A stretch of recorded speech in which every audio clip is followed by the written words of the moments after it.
1999的很多女角色有种独特的气质，可以形容为帅气、英气或者攻气。9用了一系列技巧去呈现这种气质，包括身形、服饰、眼型、动作、神态等等。而且9的这种帅并不是单纯的让角色往中性化的方向去靠，很多这些角色都是典型的女性角色，她们呈现的是一种独属于女性气质的帅气。那9运用的这些技巧具体是如何起作用的？为什么有的角色设计得非常柔和，气势也依然很强？以及马尔莎动物的设计究竟犯了什么错误？大家好，这里是蒙大利昂，今天我们聊聊各种帅气的姐姐。此前我多次讲过颜色相关的理论，今天我们讲点别的，那就是形状。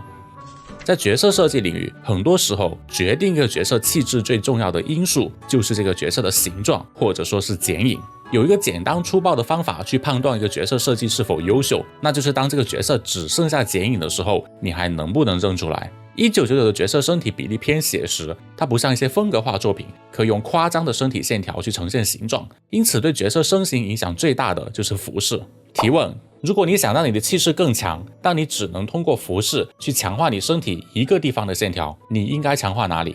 答案是肩部。你知道很多大佬为什么喜欢把大衣披着穿吗？因为这样可以增加肩部和背部的视觉面积，让你的气势更强。肩部是整体视觉重点的框架，宽阔挺拔的肩线能塑造出权威感和力量感。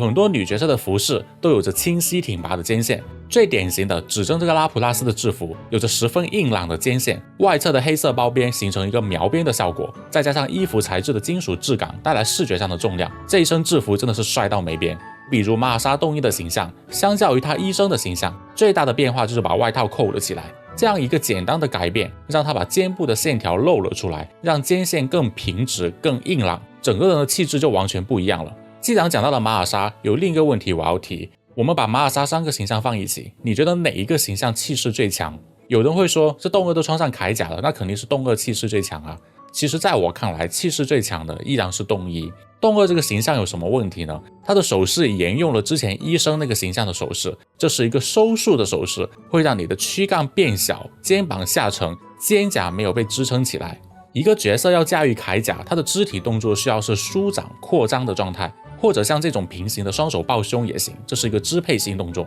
马尔莎的立会就没有问题，立会是一个扩张上扬的姿势。而这个 Life 2D 图，我看到的不是力量与征服，而是疲惫，是这个铠甲在支撑着他不要倒下。不过以9的审美不大可能犯这样的错误，所以这可能是个产能问题，他们没有去改这个动作。也有可能是有一些设定上的原因，有深入了解过马尔莎故事的朋友，有不同意见的话欢迎交流。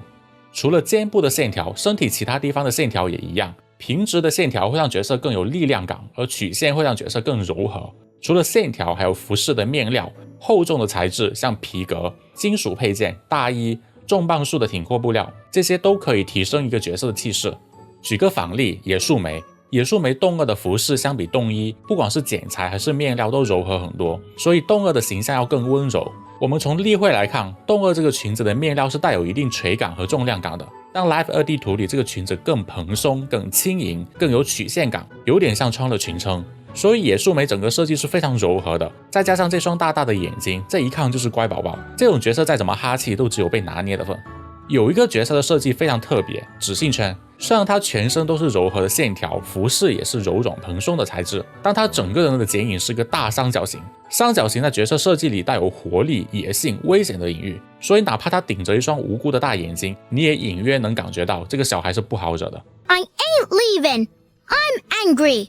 既然讲到了眼睛，我们单独聊聊眼睛，因为2次元角色五官里最突出的就是眼睛。从解剖学上来讲，当一个人生气或者专注地盯着一个东西的时候，面部肌肉的变化会使得眼睛被压得更扁平，然后眉毛更靠近眼睛。所以如果你看见一个角色眼睛又大又圆，眉毛淡淡的，眉毛离眼睛也很远，这种角色一看就人畜无害。但如果你看见一个角色眼睛是修长的，眉毛比较明显，眉毛和眼睛靠得比较近，甚至还有外双眼皮，这样的眼睛是很有神的，这样的眼神非常锐利。所以马尔莎第一次在 3.0 登场的时候，虽然是个白衣飘飘的医生，但一看到这双眼睛，我就意识到这个女人不简单，哪怕对面是个石像鬼也是压不住她的。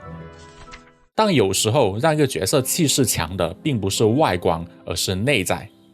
气质这种东西，它是由内而外散发的。一个人气势强，所以才会去做出某个动作，做出某个表情，选择某种穿着，而不是反过来。如果你内心没有这样的气势，你去学这些皮毛的东西，你是撑不起来的。那一个人内心的气势是由什么决定的呢？我觉得是信念感。1999很多角色都有着强大的信念感，他们知道自己在做什么，他们知道自己想要什么，他们相信自己所走的道路。哪怕是一个外观不符合我上面讲的任何标准的小女孩，当她坚定了自己的信念，她所爆发出来的能量可以折服所有人。甚至有些角色我都不需要知道她完整的样貌，她就可以帅我一脸。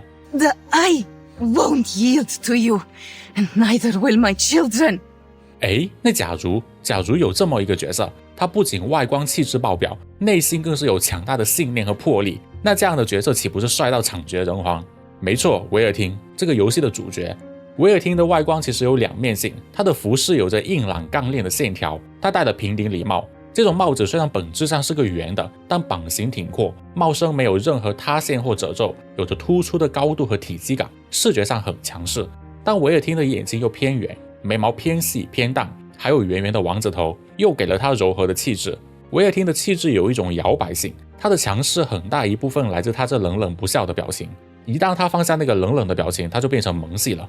但决定维尔汀气质更重要的因素其实是他的故事，很多人都是在看完他的故事之后被折服的。他在学校里面对要霸凌他的同学，他强力反击，他反抗制度，他掀起革命，这样的角色长得再怎么萌，你都会心甘情愿地喊他一声老大。在我看来，一个角色真正的魅力不是美强场，而是你说服了我，你的信念何在，你为何而存在，你要为自己而活，你不能为我而存在。有些作品里的女角色之所以存在，单纯就是故事里需要有一个女角色，或者男角色需要有一个对象。真正让一个女角色帅气的不只是外观，更是你的主体性，你的想法是什么，你追求什么，你相信什么。当你内心有着坚定的信念，你就会散发出一种不容置疑的强大气场。甚至像梅雷尔这样的小角色，梅雷尔有够弱气了吧，但他并不是一个因为故事里需要有一个气氛组所以才存在的角色。他对战争有自己的思考，他有自己的选择，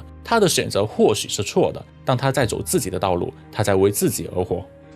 在见过许多信念强大的角色之后，有这么一个角色，我想问你，你的信念还在吗？曾经你是个信念坚定的人，你站在镜子面前整理衣装，你对未来的道路深信不疑。如今你见过太多东西，你似乎没有那么坚定了，但故事还在继续。我相信你总有一天会跟这个故事里许许多多的角色一样，找到属于自己的道路，而那个时候你所散发出来的光芒不比任何人差。你该不会以为我说的是14行诗吧？我说的是你，屏幕面前的你。